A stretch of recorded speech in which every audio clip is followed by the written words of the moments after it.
What's up, guys? Welcome back to Let's Play Zoids vs. One. Alright, we're going to do a few more battles with the abusive saber tiger with the dual sniper rifle, just so we can get some more money to buy something else. Otherwise, again, I hear you guys saying it right now, you're abusing the dual sniper rifle again, which, I mean, you would be right in this case. And I said I wanted to abuse that as little as possible, so we'll use that for about 2 more fights, and then I will finally have enough money for something even better. So you guys saw a rather interesting combination there with the Command Wolf, the Empire Command Wolf with the Beam Gatling Unit, and I have 2 more really interesting things I'd like to show off that I would not normally do. It's definitely not my gameplay preference, but I definitely want you guys to be able to see it. So this fight is against Bit and not Brad. Yeah, Brad. With their the Liger Zero, Jaeger, and the Shadow Fox, which, again, the Jaeger does not have a whole lot of combat capabilities. It has a wimpy Vulcan unit that's not really all that good. I think it's kind of overpriced for what it is. I wish it would have just had a better weapon, and it would be great. Unfortunately, it's hindered by this game's mechanics, and within the mechanics of the game, it doesn't really allow it to work very well. So, we got a lot of points for that, though. That was good. Yeah, the Jaeger is still... I still feel like it's the fastest Zoid in this game, and it may or may not be the fastest Zoid in Battle Legends.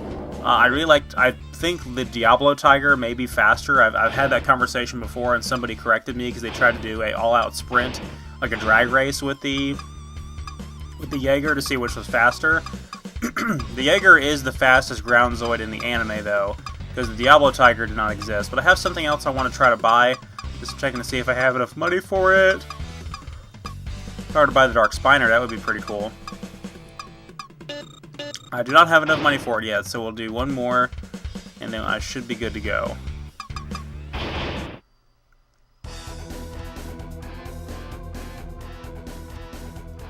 Alright, so we're guaranteed to get at least, what, 9,000 points from this fight, because we're going up against the Death Stinger again. And if I haven't said so before, the Death Stinger is one of those ultimate boss Zoids from Chaotic Century. It was an ancient Zoid. It was pretty much indestructible as well. Like, they actually had an easier time destroying the Death Sword than they did this thing. And it was always on the run. Its charged particle beam, like, cleaved an entire, like, mountain apart and something like that. They were a very great risk from having the Ultrasaurus destroyed by this thing. Because the Ultrasaurus, unfortunately, in spite of its power, was not very mobile. It was very, very old, and it was sort of a, you know, it was like an aircraft carrier that had been beached, essentially. Like, the Ultrasaurus was not very practical when they finally had an opportunity to use it in Chaotic Century. The Death Stinger is also one of the only boss-type Zoids that has an HMM.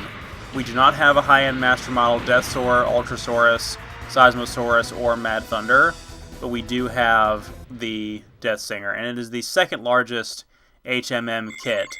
There is one that's larger, but I wouldn't consider this other Zoid to be a boss-type Zoid. It's kind of a regular Zoid, but it's just really, really big. Now, up here we're going to be going against Harry and Mary and their custom Darkhorn and Iron Kong, respectively, and Harry's Darkhorn is pretty tough with its Gatling unit and all of its other nonsense it has on there. You're also going to see a different color scheme on this Darkhorn than we did on the Darkhorn we used in the campaign, like I talked about. And then Mary's Iron Kong PK-MS, or Iron Kong PK, is pretty absurd. It has a missile that flies out of the back of it. It has a cannon strapped to its wrist.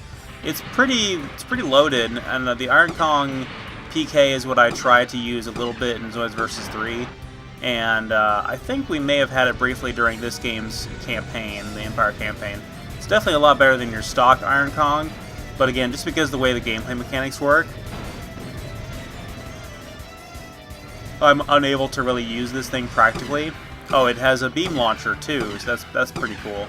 The beam launcher and the wrist-mounted cannon is probably the most effective thing. The missile launcher on the back looks really damn cool, and the way that it functions gameplay-wise is pretty cool too, but you just can't really get a lock on any of the smaller ground-type Zoids you'd be fighting with it, so it's really not practical. Maybe if there was a, Gojulas versus Iron Kong type event, that would be really cool. Iron Kong PK also has a HMM. I've only ever seen it once, and that was at Anime Expo. So this weekend I was up at Chattanooga, which is a little small con in Chattanooga, and there was a vendor there that had quite a bit of Zoids, actually, most of which were HMM. He had the Geno Breaker and the Berserk Fury, and the Liger Zero, and the Panzer and Jaeger modifications for it. We're going to go ahead and buy the new Zoid I wanted to show off here. We're going to be buying the Gojulas The Ogre, which I have never demonstrated before. I tried to use it in the single player, but I ended up getting killed. It has 3,200 health, and it is just an absolute powerhouse. This Zoid, the Gojulas The Ogre, is the biggest high-end master model. And finding this guy for cheap is not easy. When I was at Anime Expo in downtown LA at the whatever that place was called, I can't think of the name of it right now, the store that had it, $500 for this thing. And then we saw it later at the con for $320. And that's a pretty significant difference in price.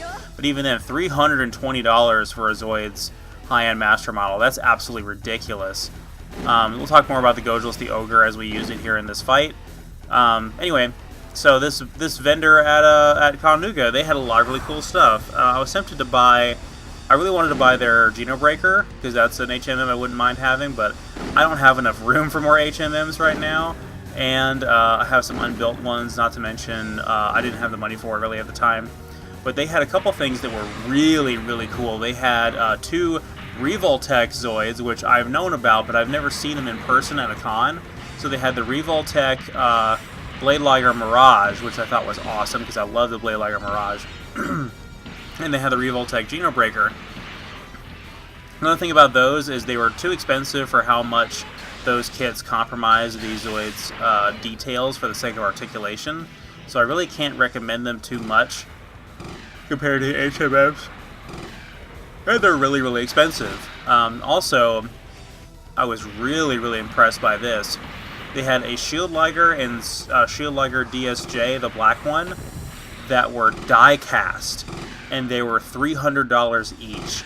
Incredibly rare die cast model kits. I had never seen them before. Let me know if you guys have ever heard of those before, because I thought they were incredibly cool, and this is the only time I've ever seen them in the wild.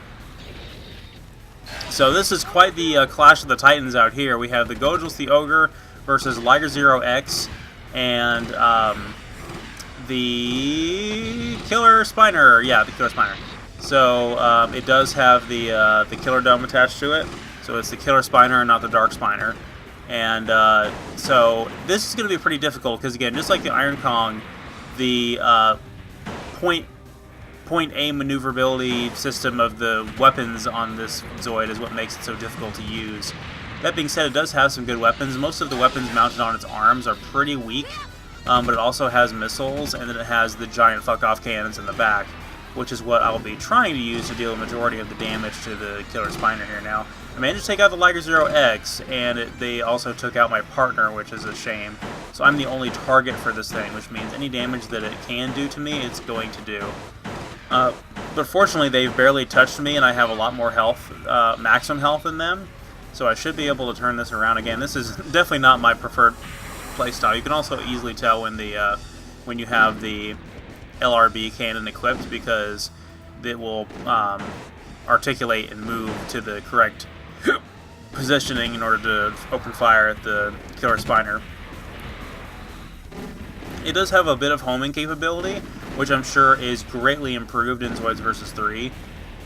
So if you guys want to check this Zoid out in Zoids vs. 3, I would recommend it, because I'm sure the homing ability of these cannons is much, much better. Right here, I cannot even get a solid hit on this thing. And thankfully, it's not doing jack shit to us, because we'd be here all day and we'd probably be losing. So, almost got it, just need to whittle it down with one of my other arm cannons. It has two different types of, like a stun cannon and then a regular blaster on each arm. And I think it has one either on its head or on its abdomen as well. plus the missiles plus the LRV cannon, so quite a bit. Absolutely gorgeous, gorgeous, intimidating, epic-looking Zoid.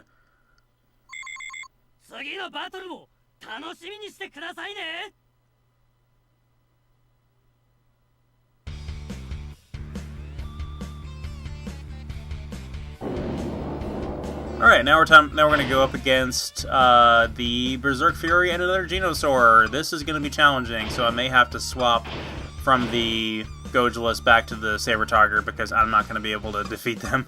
But I'll put my partner on the Gojula so we can get more points.